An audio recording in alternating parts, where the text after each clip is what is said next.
the first step in it, and I think most people have done this step already, the basic information. You've got an email, it'll come from Nicole. It'll have your booth setup link. Once you've clicked on that, it's going to take you to here. I think Nicole puts in the brand. You can make adjustments to that. Then when you scroll down on that screen, this is the basic booth setup. So if you haven't started it, this is what you're going to do. You're going to create a logo that's this size. I usually double everything so that I can shrink it down. That helps with the resolution. But you can talk to your art about that. So when you click on it, it comes to your regular computer. You select what you want there. You click open. It will bring it into a little screen that has a slider here where you size it. And then when you're done cropping it into that little window, and it'll show up here, type in the booth, the name that you want. We're listing everything in the directory by brand. So whatever brand you've registered under should be what the booth name is. It will help people navigate the whole event because it'll be alphabetized. They can skip around to different booths easy that way. If you have any questions about how we're listing them in the directory and what you should type in there, just let us know. And then you're going to do a really brief description, nothing too long. Anything long and elaborate should go in your extra materials, not in this booth description, because it just won't all show. So then you're done with that, and that is the booth setup. And I think most people have done that. So we'll skip to the graphics because that's kind of the big bulk of this, and then we'll pause and ask questions unless has anyone chatted any questions or want to raise their hand. I can't see the. No, you're good. We can do questions. Okay. I think everyone's kind of gotten that far. So when you come in here to the booth graphics, you'll see this thing, and you can click here, and I just picked about half a dozen of them to show you the different variety, but there's probably, I'm going to say, like 30 different layouts that you can choose depending on what you want it to look like and how many images that you have for the main booth. So you just click this thing over here and then go through. Here's one. These are all going to be black and white, which you can correct later to match whatever colors you want. There's this kind of thing.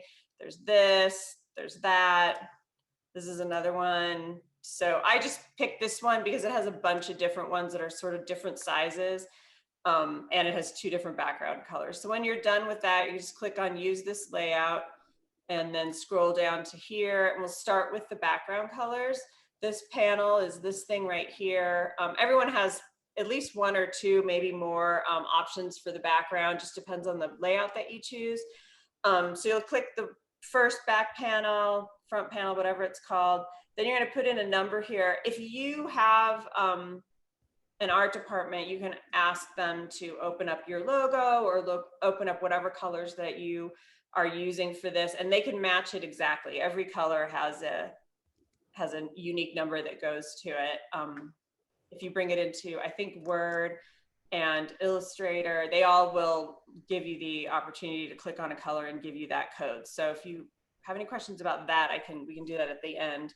And then the second panel here, and then the code, and then you can see it's got those 2 colors up there. And then this thing right here, if you click on show dimensions, the previously solid white image holders will give you the exact dimensions that you need. I'm going to start with this one, even though it's number 5. And we're going to go here. We just click right onto this where the image is. Click on upload banner. It takes you back out to your computer. Click on the image that you want to go there. Click open. And then this doesn't have a slider bar like the other one. It has a plus and minus. So once you get it shrunk down to the size you want, hit continue. Here's another thing it's going to ask you after each image is if you want to link it to an external URL. You're welcome to do that. You can do it. The only issue that we want to advise everyone is that once you send someone out of the event and they're now in some other URL, it's very easy for people to just get distracted. And then the next thing you know, they're like watching YouTube videos and checking their email. And it's just kind of something that we would like to discourage people from doing on their booth. At least you can definitely click them out to external URLs once they're in your booth and visiting your booth, and you've uploaded, maybe you have a YouTube video or you have other things that are on your website, that's fine. But I think just in this main thing, if they start clicking on images in the booth, they're going to end up outside the event. And then, you know, it's just human nature, you get distracted. So our feeling is that get them into your booth first, have them in there, have them start chatting, have them start looking at the information that you've uploaded sort of on the other side once they've started, before you send them out into the whole wide world of the internet. So my thing is, I would just recommend leaving that blank. And there it is, it's right in there. And I'm just gonna go through the rest of these super fast, just for repetition and just to see how quick you can do this. So you're gonna click on the first one over here, gonna have you upload an image, you select it from your computer, you bring it here, size it down till it fits, hit continue. I'm gonna again recommend skipping an external URL and hit save, and there it is. And all of them work the same. You just keep clicking and you've got all your graphics hopefully in an easy spot. Size it up or down. I'm gonna say size down just because if you have an image that doesn't fit in there and it's too small, once you start sizing it up, you're gonna lose some resolution. So when you're creating the art, make it bigger and size it back in. You can just scale it. I just do multiply by 10. So if the image is 100 by 100, I would just do 1,000 by 1,000 in Illustrator, then export it to a JPEG, and then I upload it here, size it down. It keeps the colors good. The font will be a little more readable than if you've got a tiny image that you've had to expand. And again, the external URL, there it is. I think on here it's not, I don't know, on my computer it's not very clear, but that's not what your final image is going to be. It's very low res in the building part where we are now. Once it's completed and then the booth itself is created as a high res image and put into the event, a lot of this sort of low res pixelation you won't see, but this is just in the building. It can't be too high res because it just will slow the process down. So again, on this one, upload your image and size it to what you need, hit continue, skip the URL, and there you go. I'm also going to think, you know, it is small. It's not, these images are not going to fill the whole screen. So I wouldn't type a whole lot of stuff, a lot of, you know, I would stick to mostly images. I've put different writing and sizes on all of these just so that you can see as an example how it looks. But I think a picture says 1,000 words in this. You know, you don't want people who are maybe looking on their iPad and it's kind of small to have to squint.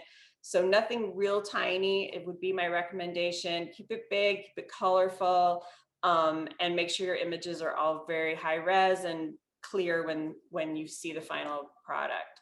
I'm going to do something a little bit different with this one, just because it kind of looks like a TV and it's a good opportunity to show you how to do this.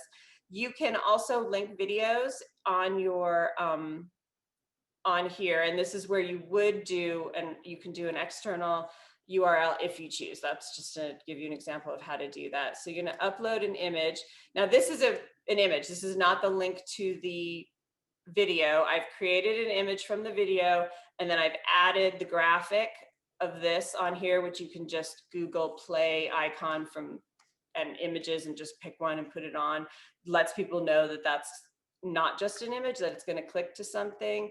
So you select it, hit open, it brings it into here, size it like regular, go to continue, and then you can put the external URL there. And then when people click on it, it will open up. I think it'll open in a new tab, which does help keep the event tab open. But like I said before, it's up to you on whether or not you want to link any of these to external URLs, but that's how you do it. And that is what the booth is going to look like when it is all completed and inside the event. Oh, that's black. That's a mistake. That was just because I did this several times and different images got saved. but that is what it would be. And then the next section, oops, is the content links here. So do you want to stop and ask questions, or should I just keep going? And we can Yeah, ask. we can see if anybody has questions up to this point. So if you do, just kind of yell them out. If I started playing around with the booth and I don't really like it yet, obviously, can I go back? It's not like set in stone. Absolutely. Yeah.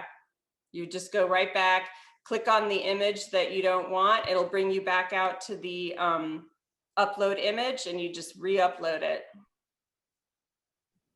Yeah, you can change it. And I think that everyone will end up doing that a fair amount, because you'll get them up and then you'll be like, oh, that really should be on this side, or those two pictures don't look right together, and move them around. You just keep doing it over and over. Obviously on this one, it was a blank slate. So when I was clicking just the empty square, but the image you can click and it'll just take you back out to upload. And then when you click that, it's on your computer, you find it. Any other questions to this point? Yeah, we hosted a booth last year. If we wanted to see what we had up last year, is it possible to log in somewhere and see that? And or if we wanted to use the exact same setup, is it possible just to use that or tweak it? That's for Nicole. Is any of that They saved? are all deleted from last year, so no, you'd have to start over, unfortunately. Okay, no problem. Do you have a picture of it? Just to kind of as a reminder.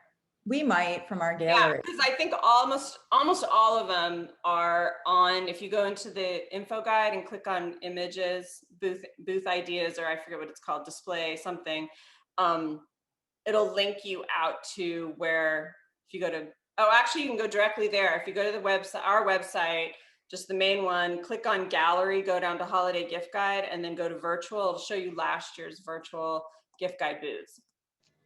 Okay, perfect. Yeah, we have some new people on, so I just want to show them what we did last year. I'm sorry, I was speaking over you. Oh, we have some new people on, so I just wanted to show them what we did last year. Right. I think all Okay. we're going to have saved on our end is the image of the completed booth, but it won't be That's fine. clickable. Yeah. Okay, thank you. VFairs doesn't host this indefinitely. They need Right, to. okay, thanks. Sure. Any other questions before we move on? Okay, All right. So then moving on, once you're done with your booth graphics, it takes you to step 3, which is content links. And those show up in this area here, right below the booth. You don't want to have a million of them, but it's nice to have a few. They're just kind of whatever you want to put together. They do link out to outside, which is at this point, yeah, you're going to have a lot of external links but they're back and forth. So hopefully you're giving people something to maybe bookmark or download, and they're still inside your booth, and we won't lose them to just general distraction. So you're going to just type in the link title, put in the URL, and put in the next one. So you can have whatever you have that you want. I think Facebook is a common one, and maybe the About Us page on your brand website. To add another one, you just click this little plus. I've pretended to. I know, Amy, a big one that we did last year was the sample link. So we had made it last year. So in order to request a sample, they had to speak with you. So it wasn't just click a link and request a sample. So we said you have to either text chat or video chat with the exhibitors to request a sample. So we're going to do that again this year. Obviously, we want as much, face-to-face interaction as possible. Right. So Amy, we had a sample. Usually everybody had a sample link. Is that correct? Do they have the link or available here? Because if you put it here, you can link it to a form, a contact us form, and they can fill it out, but that they would be able to bypass actually chatting with you.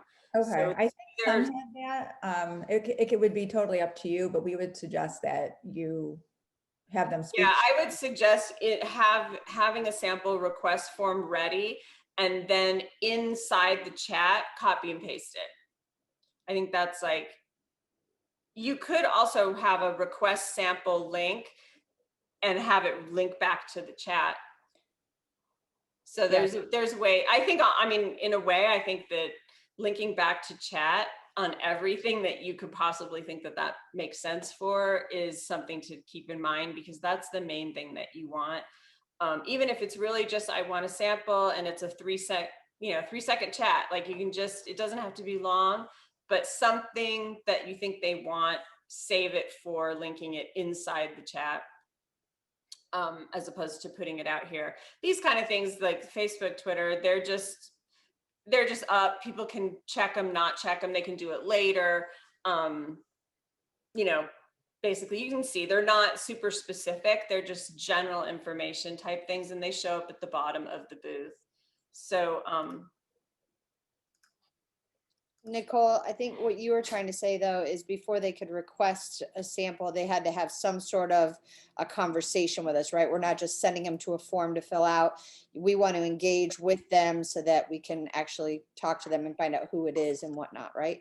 Right, definitely. And we, you know, kind of made that clear. And I think we even have these little blimps flying around the event. Well, not actually flying, but we have these little blimps around the event saying, you know, to request a sample, you must chat. Like we, you know, make it pretty clear that you're not here to just start clicking links. We want you to video chat, text chat, you know, some kind of interaction. right.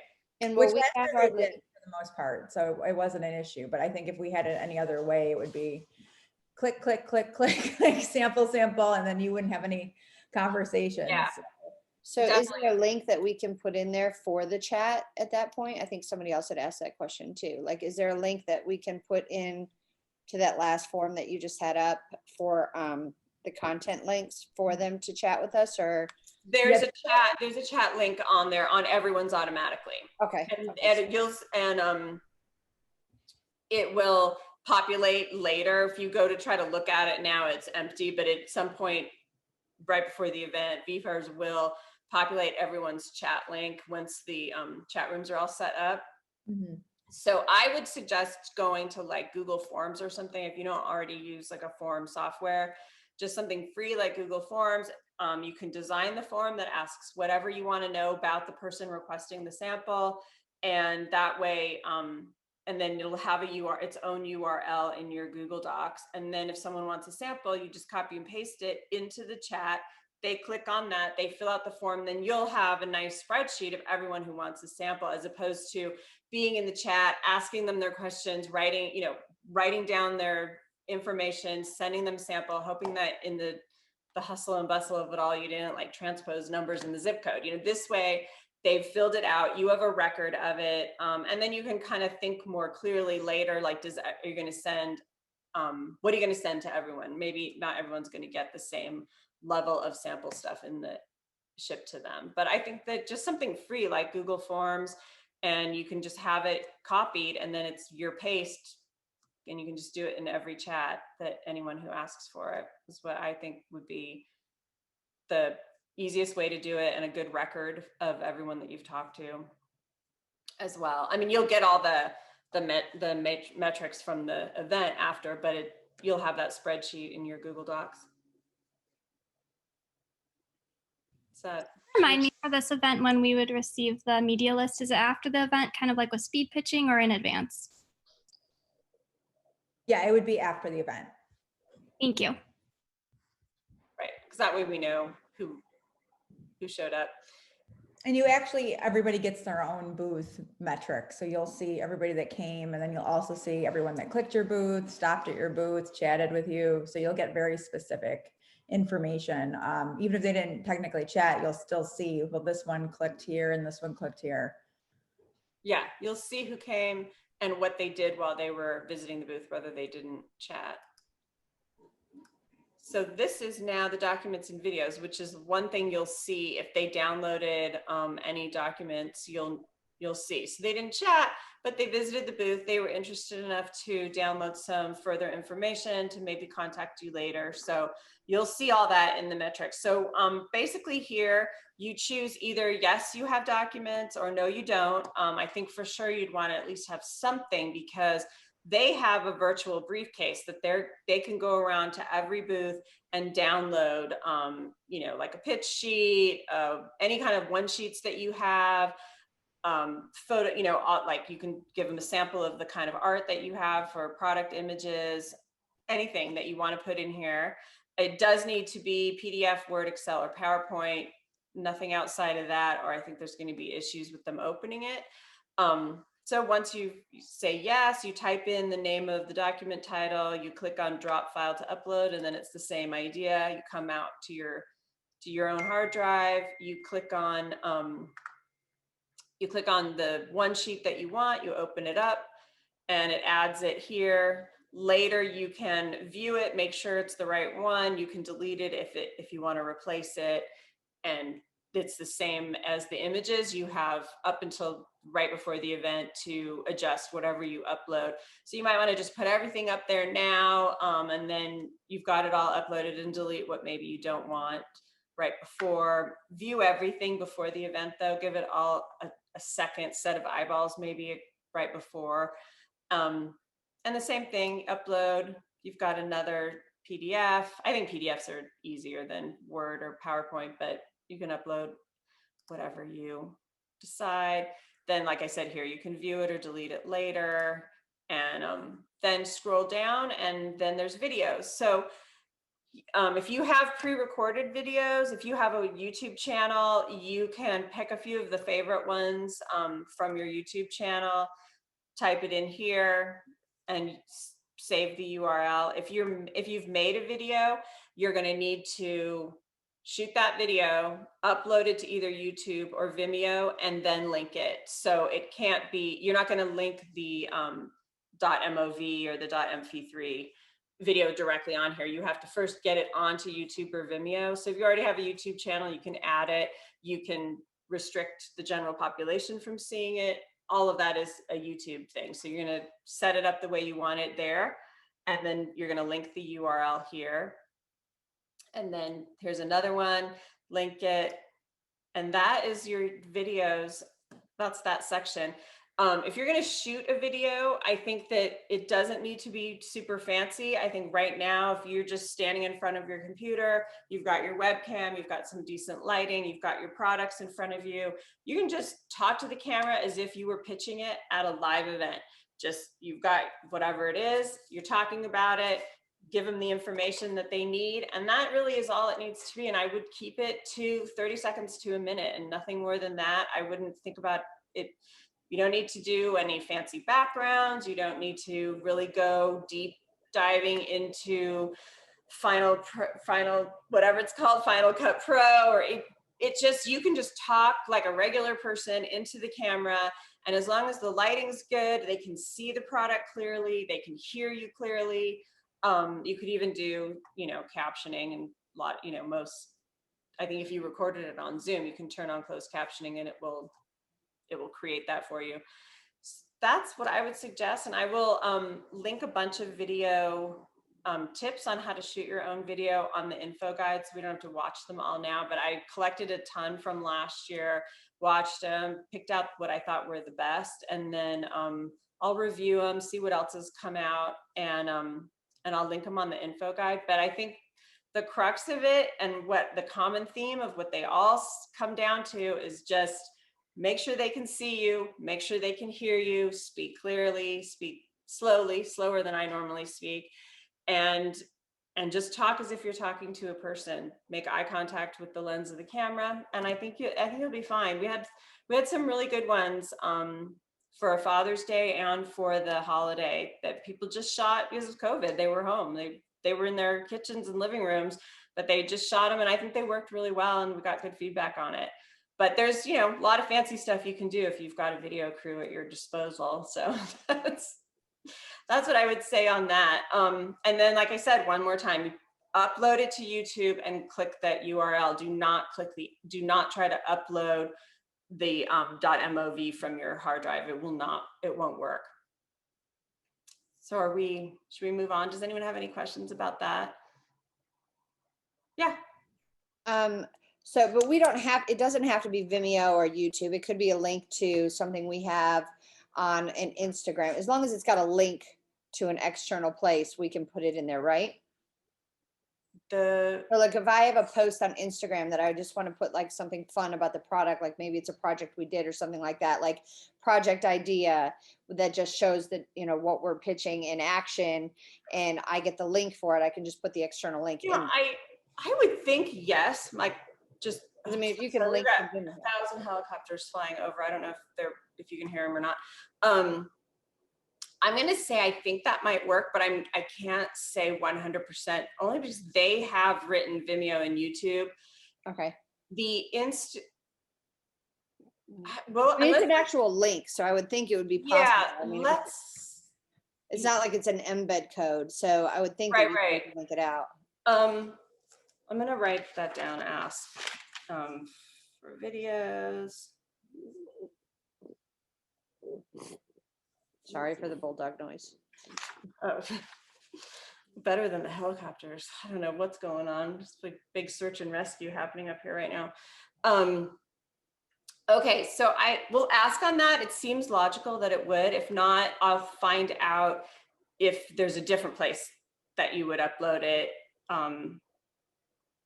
I wonder if you would upload it in the Instagram, like in the content links where you can put your social media. Mm-hmm. That would go to your main page. So I'll have to find out if you want to get someone to a specific post on Instagram, right?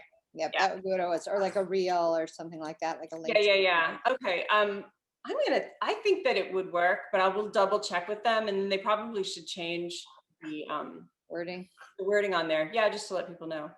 Okay. Anything else? Thank you. I appreciate it. We can go back to any of these sections after. The next one is putting all your staff in there. This is also pretty straightforward. You're going to start with no one, although it may, or I guess not, because this was created, Nicole created this the same way that she created everyone's. So you're going to start off, no one's on there. You're going to add a user, and then you just put in a name, first name, last name, the email, and a password. And then you're gonna, it says here, you can put their availability. It's optional. Some of these events, and this is set up, they go on for days. You might be like a 3-day event, and they're, open 12 hours a day. So there's certain people that are going to work different shifts, and that's what this is for. I'm just going to show you how to use it, although it's not necessary. You can have your people there at your own whim. People aren't signing up to speak to anyone specifically. As long as you have a couple people manning your booth the entire time of the event, you're good. But this is how you do it. You put in the date, the time. It's on military time, so the event starts at 1300 and it ends the same day, and it ends at 1600, right? 1 to 4. That's what we've got, right? So that's that. You can add another timing. I don't know if that's mainly really for the long events where you've got multiple people and different departments. Maybe you've got HR and you've got different people manning the event, and you want to make appointments. So you can add another user. I'm just going to show you a different thing that they do say in here, that you can add a little title before, so it shows up, and they do it in the first name here, like agency rep Mary Janowski at random PR agency with a password. So that was just something that they suggested, and I kind of like it, especially if you've got people from the brand and people from an agency. It might be a way that you can say brand, or you can say the brand name and then the title of the person, or you can say your agency. Just if you think that would be something helpful, you just put it right there in the first name, and this is how it shows up.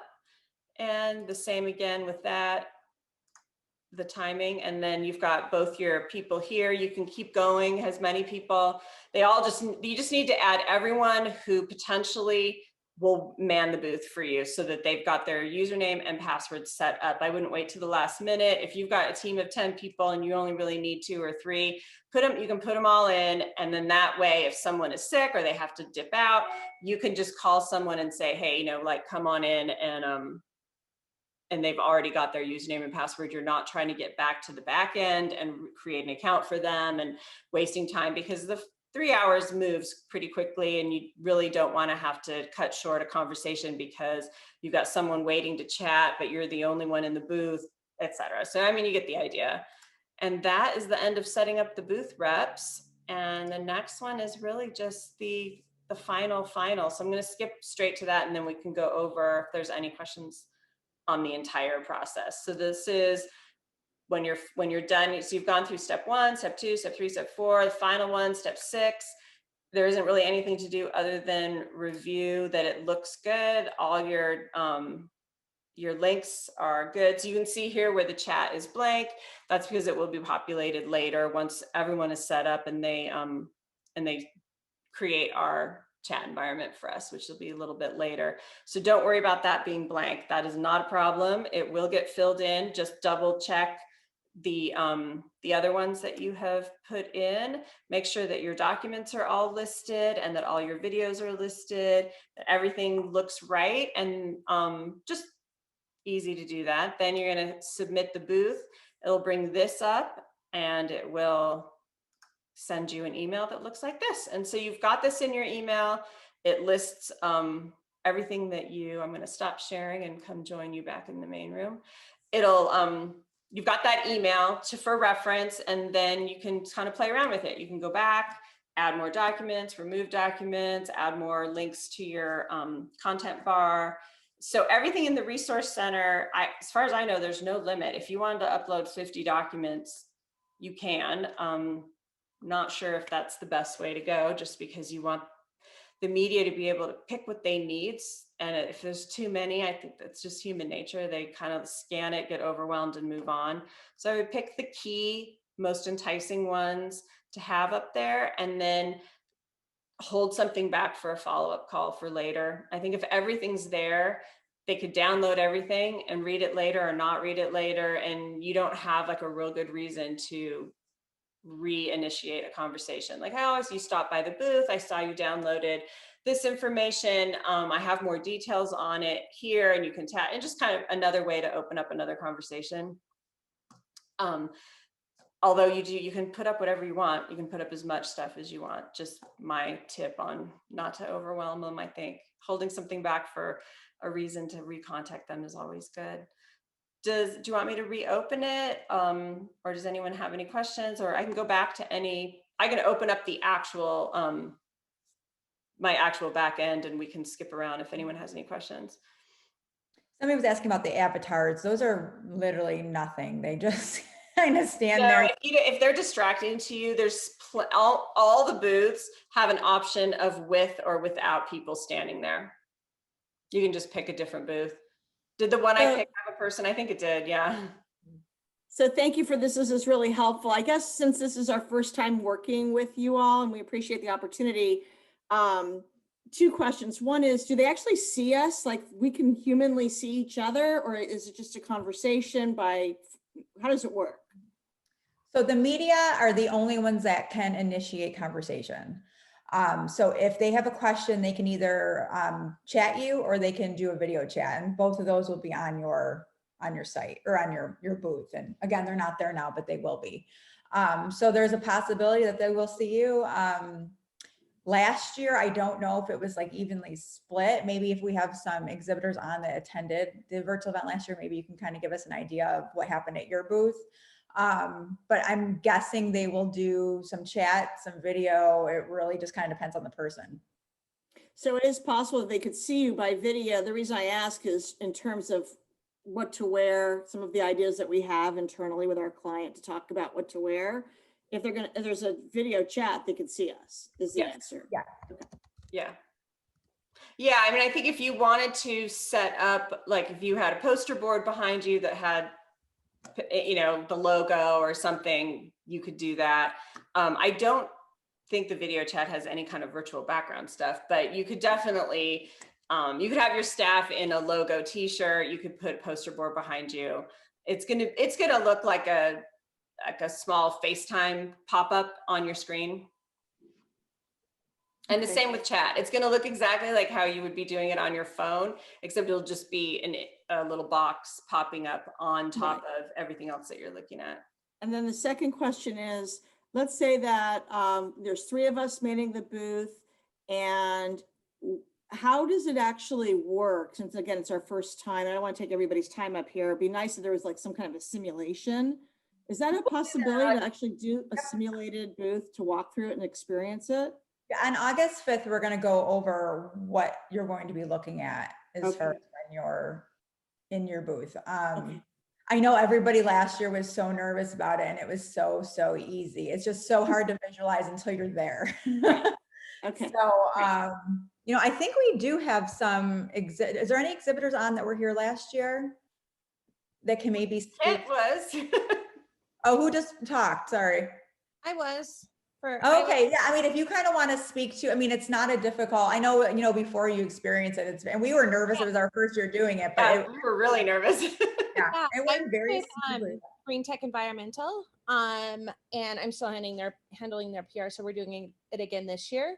And I would say the only thing to really be prepared for is the time that you speak with the journalist. You don't have very much time, so you have to be super like get it down to like 20 seconds, and then that leaves them time to ask you any questions. But that was the biggest thing that we had, is just running out of time. How many people did you have in your chat room?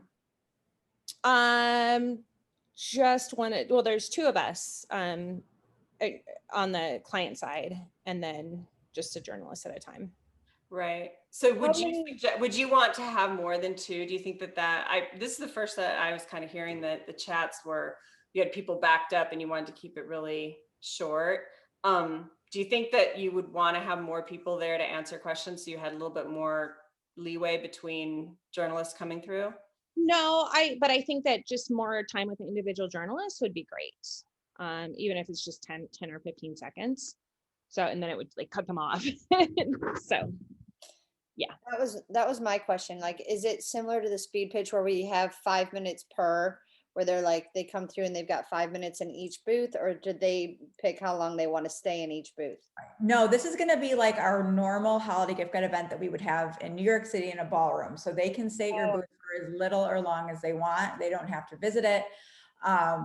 We noticed last year from doing all the metrics, I'd say 90% of the media went to every single booth. And then this is also up for 30 days afterwards, which we do not tell the media about beforehand, because then they'll say, Not tell them, because then they will, right. they So will you- leave and be like, oh, I can come back later, but you're not on. That's the key thing. They can come back and look at your booth and download stuff and watch videos, but they can't talk to you. So we don't really want to advertise to them that they have that opportunity to do that. Until after. Yeah. Okay, and then I guess my We only let them other- know when the event's over. Oh, if you missed something, you can go back, because this is, you know, you want to talk to them. That's going to be the key thing. You really want to have that conversation. But as far, so back to Laura's point, did you feel that the video chat got cut off, or that the journalist was just like, I got to get going? I'm going to back up. I was talking about the speed pitching event, so disregard everything I just said. Yeah, okay. sorry about that. Sorry. Oh, okay. My Okay. other question was for people who were on it last year, like, did you experience more video than chat, or did you have a decent amount of video, would you say, where you actually got that FaceTime, or was it primarily chat, or did you really get any video at all? I would say from our perspective, last year we had no video. It was all chat, and we probably spoke to about 60 media, and we had 3 people, and we probably will have a 4th this year. Anyone else? Yeah, same. I'm with Roth Cheese. We primarily did chat last year. But just a note to the people that don't have a big team on, I was alone last year and I thought it was just fine. Okay. So I was able to handle the requests and take notes, and I did a lot of like follow up afterwards to be able to talk to a lot of people, but it's definitely manageable by yourself if need be. So don't be afraid if it's just you. I guess because we've got like that crafting tool in the speed pitches that we've done with it before, the Maker X, it's, you know, we've got a lot of people who want to actually see it and they have a lot of more in-depth questions. So I'm wondering if it's, you know, would it be worth it for me to have Lauren be on it with me, you know, have two people, or if it's something I can handle on my own. I've handled it on my own just fine. And so is Lauren, but is it worth it to have two people then if you think that you're going to get those questions and video?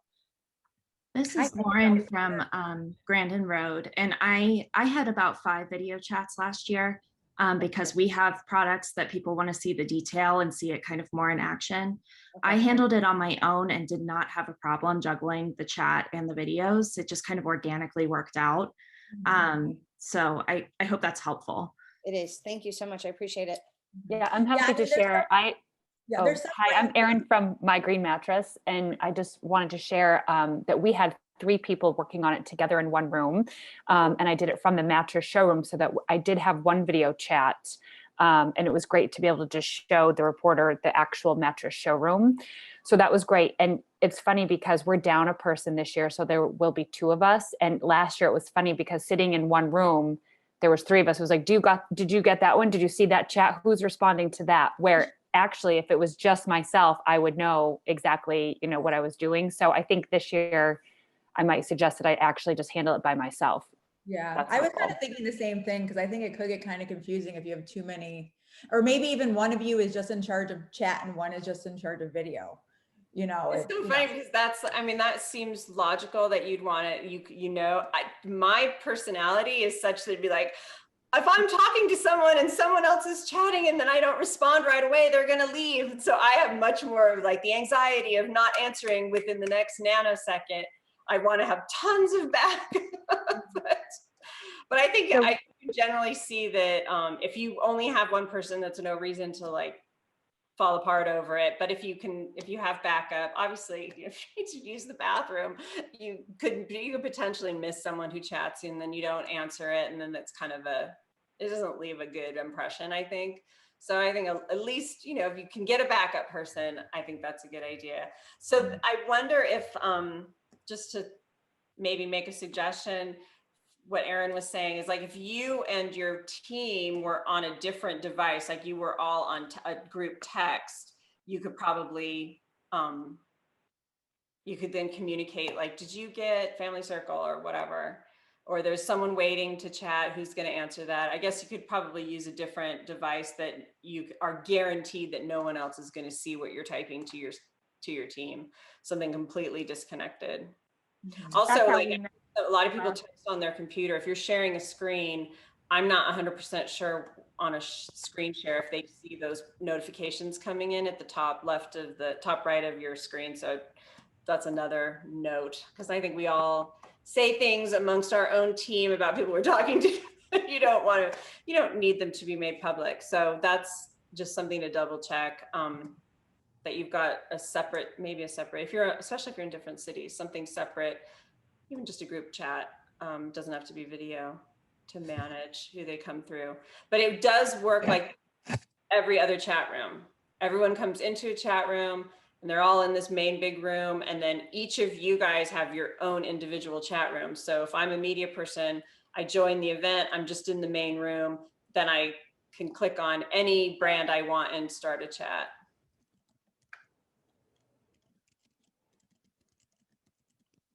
Anything else? I have a question. Sure. So in the past, we've been in person, and so the media walks around to all of us. So in this one, are they coming into the chat room for a pitch, or are those videos the pitch and the chat's just the questions about something that's not included in the booth? I think it could be either way. I mean, if you don't have a pitch video on your booth, which is totally fine. Most people didn't last year. I think just a handful of people did. When they chat you, you would probably kind of get right into your pitch. Like, this is what we're pitching for the holidays this year. And then if you have the product in front of you, I would be like, do you want to get on a chat or on a video real quick? I could show them to you real quick. And then if you want to sample this, let me know. But I would just kind of get right into the pitch if you're not going to do a pitch video on the booth. Okay. And if there's 3 of us in, say, Hager's chat, there's 3 of us. When the media enters and they chat, are all 3 of us seeing it, or it's only going to one of us? You'll all see it. We'll all see it. Okay. You'll all see it. I think that's all I have right now. Yeah, and then Amy and I are announcing, like, you know, Oprah magazine just came in and Today Show just came in. So you'll see who's in the event, just to kind of keep a lookout to see if they're, you know, getting ready to chat you. Okay, thank you. Right, you'll see them in the main chat room, and you can initiate, can they initiate with the media to start a chat? I don't think so, unless they've changed it. We can ask VFairs. They might Okay. have changed it from last year. They couldn't do that last year. I thought they could. All right, so we'll find that's. I know someone asked that earlier, and I wasn't 100% sure. Chat room, you could say like, "Hey, you know, I think we had Adam Glassman last year. Hey, Adam, you know, come to what's one of our booths, PetSmart's booth. You know, we're here, blah blah blah." But I don't think you can actually physically like click on Adam's name and start chatting. It's more like, "Hey, Adam, we're here. Come visit us," type thing. You know, in that main chat area. Oh, I see. Right. You can post a chat to the group. Right. Mhm. Right. And we're going to go over all this on August 5th, so don't get too overwhelmed. Right. This is just to set up your booth. All of that back end on how the chat and the video works, we have a separate one that's right at the event. Because if I told you today, obviously you'd forget. And we did it last year, and we're still trying to remember some of those details. And I know VFairs has made some upgrades and different things that they've added. So they're going to be on the call with us the week before the event when we do that. So it'll be fresh in your mind. You'll be able to ask, you know, directly to the program developers. So everything will be, and then it also might bring up some things that people want to do that we can ask VFairs to set up. So that's very helpful. But we don't want to do it too early because it's just too much to keep in your head. You want to be fresh. You want to have your questions fresh. Also, by then, you know exactly what's in your booth and how you're going to work it and what information you have. So you can ask them directly from knowing, like, let's get the booth set up and deal with all of that first, because there's a lot to it. You've got to deal with art, and you've got to deal with links and research and figure out what you want. A lot of people have to recreate a lot of things that they don't have readily available because it just hasn't been necessary. So that'll take a few weeks to get that all together. And then once that's done, we'll talk more about the functionalities of the chat and the video and logging in and logging out and all that kind of stuff. So is there any other questions on the booth setup? No, okay. And if you have any throughout the next few weeks, just let us know. Okay. We're almost at the 1 hour mark. I will chop this up into usable bits and upload it probably to YouTube and then link them in the user guide so you can watch them again. They do have similar walkthroughs on their setup. So if I didn't answer the question, you could watch that, might be answered in there. And then just send us an email if there's something that comes up that seems not right, and we'll get VFairs on board and resolve it for you. Okay, well, thanks everybody for joining us today. We appreciate it. Yeah, you could, okay, there was a couple of chats that came in. Yeah, you can start right now. You've got the email from Nicole. Click on that link that it was in the first slide that I showed you, and it's going to bring up that thing, and you can just start playing around with it. See how it looks. Upload. You can even just upload draft stuff just so you can get an idea of, and then maybe you want to change your booth style. You can go back and be like, I don't like that. I want something different. There's plenty to choose from. So yeah, I would start playing around with it. Yeah. And if you don't have that link, just send me an email and I'll resend it to you. Everything to do. I think I asked for it like 3 times. So. Okay. All right. Well, everybody have a great day. We appreciate you joining us today. Thank you. Bye. Bye.